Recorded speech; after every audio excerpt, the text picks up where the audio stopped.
Front end developer interview క్వెషన్స్‌లో ఇది ఒక logical thinking question అనమాట. ఇక్కడ మనకి ఏ ఈజ్ ఈక్వల్ టు 1 అని, బి ఈజ్ ఈక్వల్ టు 2 అని చెప్పేసి 2 మనకి వేరియబుల్స్ ఇవ్వడం జరుగుతుంది. అయితే కన్సోల్ లాగ్ అని చెప్పేసి ఇక్కడ ఒక చిన్న కండిషన్ పెట్టడం జరుగుతుంది. Minus B triple equal to ఏ.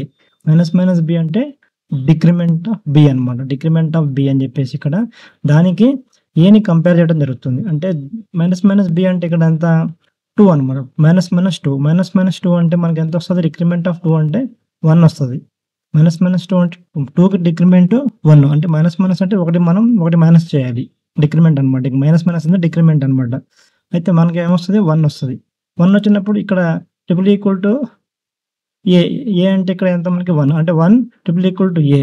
అంటే మనకి ట్రిపుల్ ఈక్వల్ టు అనేది దేన్ని కంపారిజన్ చేస్తుంది? ఈ రెండిటిని వాల్యూని మరియు డేటా టైప్ రెండిటిని కూడా డేటా టైప్‌ని ప్లస్ వాల్యూ రెండిటిని కూడా మనకు కంపేర్ చేస్తుంది కాబట్టి ఇక్కడ 1 ట్రిపుల్ ఈక్వల్ టు 1 అంటే 1 అనేది సేమ్ వాల్యూ ఉంది. ఇక్కడ 1 అనేది సేమ్ వాల్యూ ఉంది. ఇక్కడ టైప్ డేటా టైప్ కూడా ఇక్కడ నంబర్ ఉంది, అక్కడ నంబర్ ఉంది. కాబట్టి మనకి ఏమవుతదంటే 1 ట్రిపుల్ ఈక్వల్ టు 1 అంటే ఇది మనకి ఏం రిటర్న్ చేస్తది? 2 సమానమే ఉన్నాయి కాబట్టి 2 ఈక్వల్ ఉన్నాయి కాబట్టి మనకి ట్రూని ఇక్కడ మనకి రిటర్న్ చేస్తుందనమాట. ఈ యొక్క కండిషన్.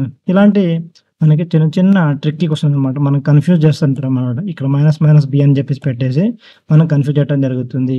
ఇది ఒక జావా స్క్రిప్ట్ మనకి రియాక్ట్‌లో గానివ్వండి, దేంట్లోనైనా సరే మనకి ఫ్రంట్ ఎండ్ డెవలపర్ ఇంటర్వ్యూలో ఒక చిన్న లాజికల్ ట్రిక్కీ క్వెషన్.